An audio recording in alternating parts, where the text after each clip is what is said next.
This YouTube channel does not promote any violent, harmful, or illegal activities. All content provided by this channel is meant for an educational purpose only.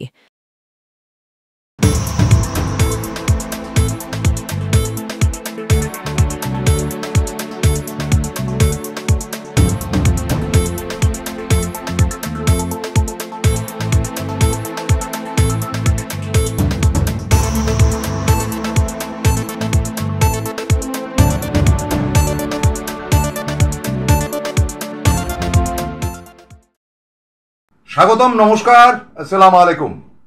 প্রথমেই আপনাদেরকে একটা কথা বলে দিই যে আমার আপনাদের কাছে কিছু প্রশ্ন রয়েছে, সেই প্রশ্নগুলোর উত্তর চাইছি। খুব পলিটিক্যাল ব্যাপার তো নিশ্চয়ই, কিন্তু সবাই মানে তৃণমূল, বিজেপি, সিপিএম সকলে এই জায়গাটাতে আসবেন এবং আমার প্রশ্নের উত্তর দেবেন। এবং আমাকে একটু জোরেই বলতে হচ্ছে, মোবাইলটা খারাপ, যদি কখনো ঝাপসা হয়ে যায় আপনারা নিজের মতন করে নেবেন। তাহলে শুরু করছি। নমস্কার, আদাব। শুরু করছি আজকের অনুষ্ঠান। প্রথমেই আমি জানাই যে পঞ্চম পর্বের ভোট শেষ হয়ে গেল সারা ভারতে এবং প্রায় 400-450-এর উপর আসনের কিন্তু লক হয়ে গেল। এবারে যেটুকু বাকি তা আগামী 25 তারিখ এবং 1 তারিখ এবং 1 তারিখ রাত্রিবেলা থেকেই আপনারা মোটামুটি এক্সিট পোলে জানতে পারবেন কি হচ্ছে বা না হচ্ছে। কিন্তু তার আগে জানাই যে পঞ্চম দফার ভোট কি হলো না হলো সেটা এনকে ডিজিটালের প্রবীর বিশ্বাস আপনাদেরকে জানাচ্ছেন এবং অবশ্যই সমস্ত দর্শককে আমার নমস্কার, প্রণাম জানাচ্ছি। এবং প্রবীরদা শুধুমাত্র বাংলা নিয়ে থাকলে চলবে না, কারণ তিনি আগামী দিন ক্রমশই ভারতবর্ষের অন্যান্য প্রান্তে কি কি ফলাফলের দিকে যাচ্ছে সেটা পার্ট টু পার্ট আপনাদের সামনে তুলে ধরবে। তিনি ফিল্ডে কাজ করা মানুষ, তার কানেকশন অনেক বেটার। আমি খালি কিছু প্রশ্ন আপনাদের কাছে রাখবো, যে প্রশ্নগুলোর উত্তরটা আপনারা দেবেন। দেখুন, ভোট আজ যা হয়ে গেছে মোটামুটিভাবে একটা নির্ধারিত হয়ে গেছে যে কারা জিতছে, কারা হারছে, কারা এগিয়ে, কারা পিছিয়ে। আমি সে প্রসঙ্গে যাব না, সেটা আপনারা বলবেন। কিন্তু কিছু তথ্য দেব, সেই তথ্যের উত্তরগুলো দরকার, ভীষণ জরুরি। আমার প্রথম যে জায়গাটি ধরব তিনি হচ্ছেন মিস্টার প্রভাকর, JNU বা জওহরলাল নেহরু ইউনিভার্সিটির ব্রিলিয়ান্ট ছাত্র ছিলেন একটা সময় এবং ভারতবর্ষের ইকোনমিক্সের অন্যতম সেরা ছাত্র। তার একটা অন্য পরিচয় আছে, তিনি নির্মলা সীতারামন, আমাদের অর্থমন্ত্রী, তার হাজবেন্ড। তার কতগুলো ইন্টারভিউ এবং কতগুলো জায়গা থেকে কতগুলো প্রশ্ন উঠে এসেছে। তিনি গ্যারেন্টি দিয়ে বলেছেন যে মোদির এই যে ওয়েভলেন্থ এটা নষ্ট হয়ে গেছে এবং 220-র মধ্যে তার আসনটি আটকে যাচ্ছে, ম্যাক্সিমাম 230, আবার লেস হতে পারে 220 থেকে। এটা পার্ট 1 তিনি বলেছেন। পার্ট 2 তিনি বলেছেন যে কারণে তার এই ব্যাপারটা হচ্ছে, সেই জায়গাগুলো হচ্ছে যথাক্রমে উত্তরপ্রদেশ, সেই জায়গাগুলোর মধ্যে পড়ছে কর্ণাটক, মহারাষ্ট্র এবং বিহার এবং আরও বেশ কিছু জায়গা বাংলাও রয়েছে। তিনি সতর্ক বার্তা দিচ্ছেন এই বলে, যেটা আজকের প্রয়োজন তা হচ্ছে যেভাবেই হোক দেখা যাবে জিতবার জন্য মরিয়া থাকবে কিন্তু মোদি এবং তার ম্যানেজাররা। এবং তিনি এটা পরোক্ষে বলে দিয়েছেন যে মোদির এই মুহূর্তে কার্যকলাপ রাষ্ট্রীয় স্বয়ংসেবক সংঘ বা আরও যে সংঘ রয়েছে তারা কতটা নিচ্ছেন, কতটা খুশি হচ্ছেন, এ বিষয়ে সন্দেহের অবকাশ রয়েছে, কোথাও একটা বিভেদের জায়গা। তা সত্ত্বেও মোদি কিন্তু মরণপণ চেষ্টা করবেন যেভাবে হোক সরকারকে টিকিয়ে রাখতে বা আরও কিছু কারসাজি, যে জন্য তিনি বলেছেন যে ভোটার বাক্স, হ্যাঁ, সেই বাক্সটির মধ্যে কারুকার্য যদি হয়, সেই বাক্সের মধ্যে যদি জটিলতার সৃষ্টি হয় সেটাও সম্ভব। এইটা কিন্তু আগের দিন যশবন্ত সিনহাও বলেছেন, তিনিও বলেছেন। কিন্তু সবশেষ কথা তিনি যেটা বলেছেন দৃঢ়তার সঙ্গে, যে এই ভোটে কোনোভাবে Modi is not coming back. আপনারা কি মনে করেন যে প্রভাকর, যিনি একেবারে খোদ অর্থমন্ত্রীর হাজবেন্ড, তিনি এরকম দুমদারেক্কা মন্তব্য করলেন কেন? এটার উত্তর দিতে হবে।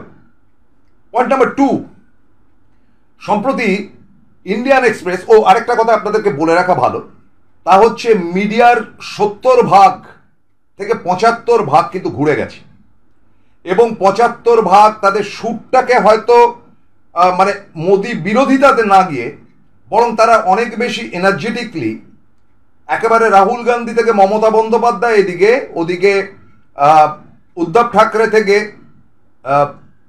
বিহার তেজস্বী যাদব, অখিলেশ যাদব এবং একেবারেই আপ পার্টি অরবিন্দ কেজরিওয়াল সবই তারা দেখাচ্ছেন এবং কোনোটা বাদ রাখছেন না। ইন্টারেস্টিং ব্যাপার যেটা বলছি, ইন্টারেস্টিং ব্যাপারটা হচ্ছে যে টাইমস নাও তারা আজকে দেখছিলাম যে একটা ইন্টারভিউ নিয়েছে উদ্ধব ঠাকরের ছেলে আদিত্য ঠাকরের। এবিপি নিউজ, যাদেরকেও আপনারা দালাল বা গদি মিডিয়া বলেন, তারা কিন্তু এই উদ্ধব ঠাকরের পুত্র আদিত্য ঠাকরের একটা বিরাট ইন্টারভিউ নিয়েছেন এবং এমন সমস্ত প্রশ্ন করেছেন এবং শেষ পর্যন্ত দুটি ক্ষেত্রেই আদিত্য ঠাকরের কাছে পরাজিত হয়েছেন সাংবাদিকরা, যেন পরাজিত হওয়ার জন্যই বসেছেন এবং লাস্টে গান গাইতেও বলেছেন আদিত্য ঠাকরেকে। কোথায় যাচ্ছে, কি হচ্ছে, এই প্রশ্নটা রাখলাম। এরপরে যে প্রশ্নটা রাখছি, যে যারা প্রথম থেকে মোদি বিরোধিতা করেছেন বা মোদির বিরুদ্ধে লেখালেখি করেছেন, তার মধ্যে আমাদের টেলিগ্রাফ যেমন আছে, যেমন আনন্দবাজারের ভেতরের পেজে মাঝে মাঝেই যেটা দেখা গেছে সম্পাদকীয় জায়গাতে, যেটা টিভি মিডিয়ার মধ্যে আমাদের অন্তত বলা যেতে পারে ঘোরতর বিরোধিতা করেছে সংবাদ 24 ঘন্টা, আমাদের বাংলা চ্যানেল। কিন্তু ইন্ডিয়ান এক্সপ্রেস যেভাবে চেপে ধরেছে সেটা অতুলনীয়। এবার এই হচ্ছে গিয়ে মোক্ষম প্রশ্ন, যেটা কিন্তু খুব তাৎপর্যপূর্ণ এবং যেটার জন্য অনুষ্ঠানটি করা। এটা থেকে কি বুঝছেন আমাকে জানাবেন। ইন্ডিয়ান এক্সপ্রেস সম্প্রতি একটি ইন্টারভিউ নিয়েছে, যেটা অন্যান্য সব পত্রপত্রিকা থেকে মিডিয়া পর্যন্ত সেটা নিয়ে নাড়াচাড়া এবং তোলপাড় হয়ে গেছে। তারা ইন্টারভিউটা নিয়েছেন জেপি নাড্ডা, মাননীয় সভাপতি বিজেপি, সর্বভারতীয় বিজেপির মাননীয় সভাপতি জেপি নাড্ডার। এবং জেপি নাড্ডাকে যখন প্রশ্ন করা হয়েছে, প্রশ্নের ফাঁকে জেপি নাড্ডা বলেছেন, আমাদের এখন দলটা অনেক বড় হয়ে গিয়েছে, কারুর সাহায্যের দরকার নেই, এবং সেটির ইঙ্গিত যে আরএসএস এর দিকে তা কিন্তু পরিষ্কার হয়ে গেছে।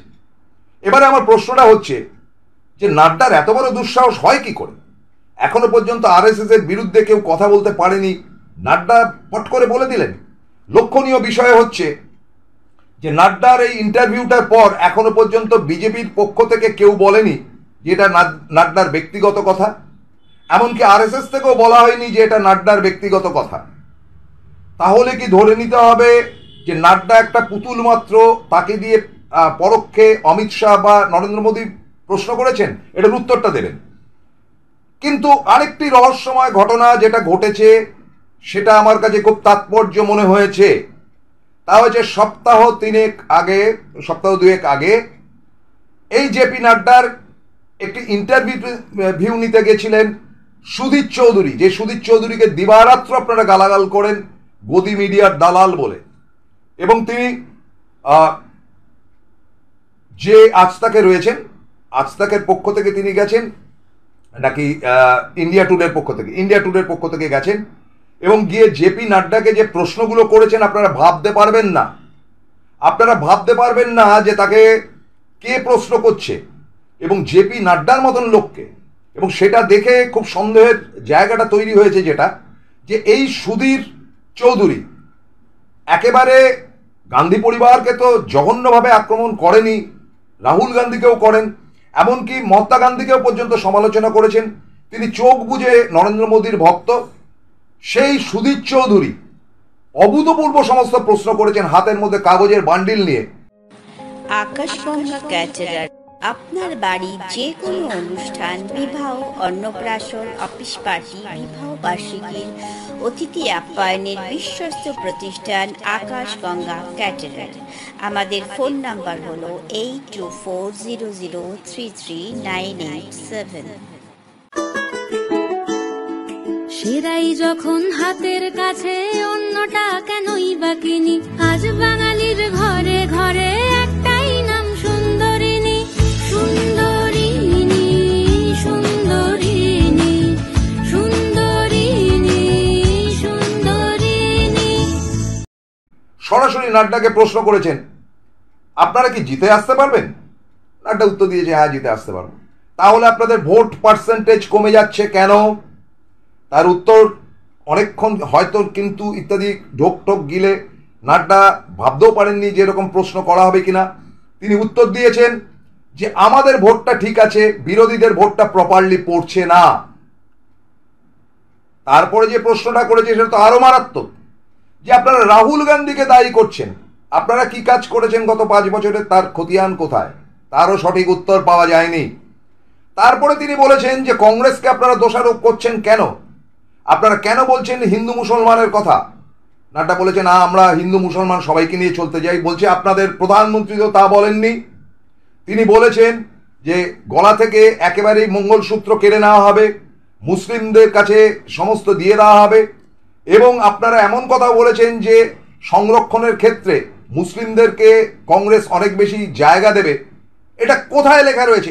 এই দেখুন আমার হাতে কংগ্রেসের ম্যানিফেস্টো। নাড্ডা কিন্তু ঘাবড়ে টাবড়ে একশেষ হয়ে গেছে। তিনি বলছেন যে না, কংগ্রেস আসলে এটা বোঝাতে যায়নি। কি বোঝাতে চাইছে আপনি বলুন? এমনভাবে চার্জ করা হয়েছে যেন মনে হচ্ছে সুদীপ চৌধুরী কংগ্রেসের কাউকে ইন্টারভিউ করছেন, নাস্তানাবুদ করে ছেড়ে দিয়েছেন। সুদীপ চৌধুরী হঠাৎ পাল্টে গেলেন কেন? কিসের ইঙ্গিতে পাল্টালেন? এবার আপনাদের কিছু তথ্য দিই, তার উত্তরটা দেবেন।